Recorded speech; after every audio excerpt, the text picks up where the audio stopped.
আসসালামু আলাইকুম রহমতুল্লাহ।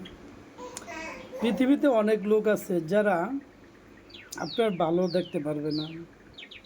আপনি ভালো করেন খারাপ করেন তাদের চুলকাইব, তাদেরকে খাওয়াইব, তারা আপনার পিছু লাগিয়েই থাকবে।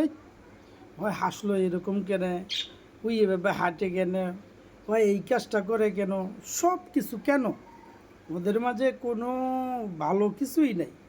ওরা সাধু মানুষের সমালোচনা নিয়ে চলে। এদেরকে অ্যাভয়েড করতে হইবে।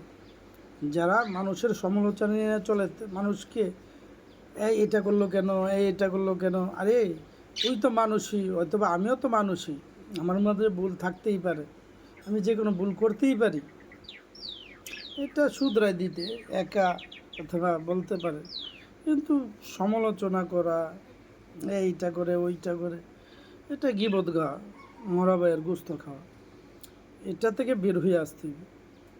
তো আর যারা এগুলো করে তাদের আসলেই কাজে এটা, মানুষ কি করলো, মানুষ কেন এরকম করলো, মানুষ কেন বাঁকা হয়ে হাঁটলো, মানুষ কেন এই কথাটা বললো, শুধু সারাক্ষণ মানুষের দোষ নিয়ে ঘোরাঘুরি। তাদের জীবনে তারা কিছুই করতে পারবে না। তারা মানুষের সফলতাকে তারা দেখতে পারে না, মানুষ ভালো হয়ে চলে এটা দেখতে পারে না।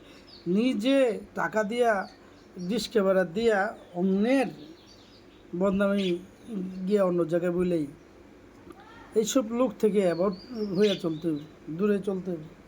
তা না হলে তাদের যদি স্পর্শে আপনিও থাকেন আমিও থাকি, তাদের মতন হয়ে যাওয়ার সম্ভাবনা আছে। যেরকম চারটে চোর যদি একসাথে থাকে, 5 নম্বর মধ্যে যদি আপনি ওদের সাথে সামিল হন, তাহলে 5 নম্বর চোরটা আপনিই হবেন। 4টা মিথ্যুকের সাথে যদি আপনি চলেন, 5 নম্বর মিথ্যুকটা আপনি হবেন। এরকম ঠিক ওরকম ভালো যদি 4টা লোকের সাথে, 4টা নামাজের সাথে আপনি চলেন, তাহলে 5 নম্বর নামাজি আপনি হবেন।